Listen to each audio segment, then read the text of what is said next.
According to the Gale Encyclopedia of Mental Health, 10% of the American population will have a seizure in their lifetime, and 1% will be diagnosed with epilepsy. Today I'm here to discuss epilepsy and bring more awareness to this disease. I will discuss the symptoms, the diagnosis process, the treatment options, and prognosis of epilepsy.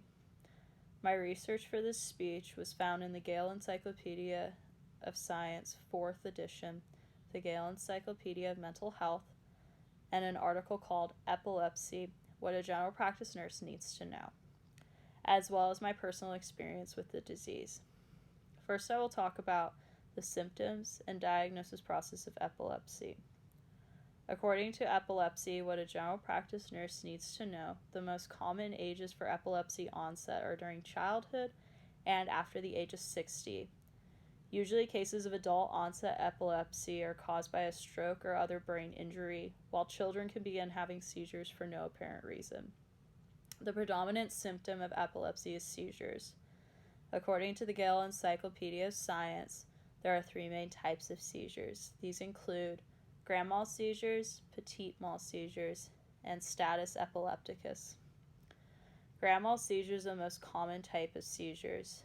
These are characterized by loss of consciousness and control of one's body, uncontrollable muscle contractions, as well as possible loss of bladder control.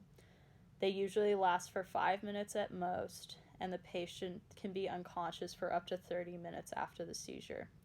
When the patient wakes up, they will generally be confused and not know what had happened. Petit mal seizures are short 30 seconds periods where a patient stops what they're doing and has subtle signs of a seizure. These can include rapid blinking, staring blankly, or pausing a conversation with no reason. These types of seizures generally occur in younger patients. Status epilepticus is a series of grand mal seizures in rapid succession with no recovery period. This is a life-threatening condition and can result in high blood pressure and breathing difficulties. These are very rare and usually require immediate medical intervention. Next, I will talk about the diagnosis and treatment options for epilepsy. According to the Gale Encyclopedia of Mental Health, 200,000 new cases are diagnosed each year. And according to Gale Encyclopedia of Science, recurring epileptic symptoms are a result of excessive firing of neurons in the brain. These firings can be seen on a brain test called an electroencephalogram, or EEG. This is usually how epilepsy is diagnosed. Electrodes will be applied to the head to detect the electrical brains the brain generates. These will pick up excessive firings, and if they are detected, a person will usually be diagnosed with epilepsy and put on treatment. This treatment usually is medication. According to Epilepsy, What General Practice Nurses Need to Know, seizure medication is designed to reduce brain's electrical activity, and it can carry several side effects.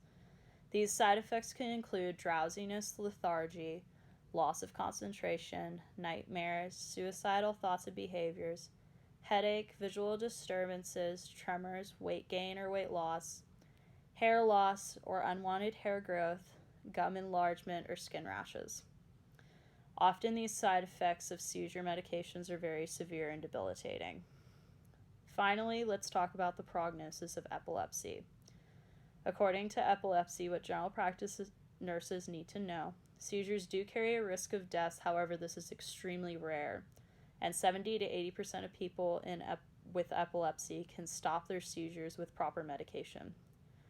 Driving with seizures can be very complicated, and there are strict rules about driving when you have epilepsy. You can often drive if you can prove that you are completely seizure-free for a period of months. However, if you cannot control your seizures with medication, you may never be able to drive. According to the Gale Encyclopedia of Science, some patients cannot completely control their seizure with medication. In these cases, medical identification bracelets need to be worn to alert other people that you are epileptic. It is also probably a good idea to educate friends on what to do in case of a seizure. This includes turning the person on their side and not putting anything inside their mouth or they will choke, calling 911 and timing the seizure, and alerting the EMTs how long the seizure has been occurring when they arrive. Today we discussed epilepsy and its symptoms, its diagnosis and treatment options, and its prognosis. According to the Gale Encyclopedia of Mental Health, about 45 million people worldwide are affected by epilepsy, so you just might know someone too. Thank you for listening.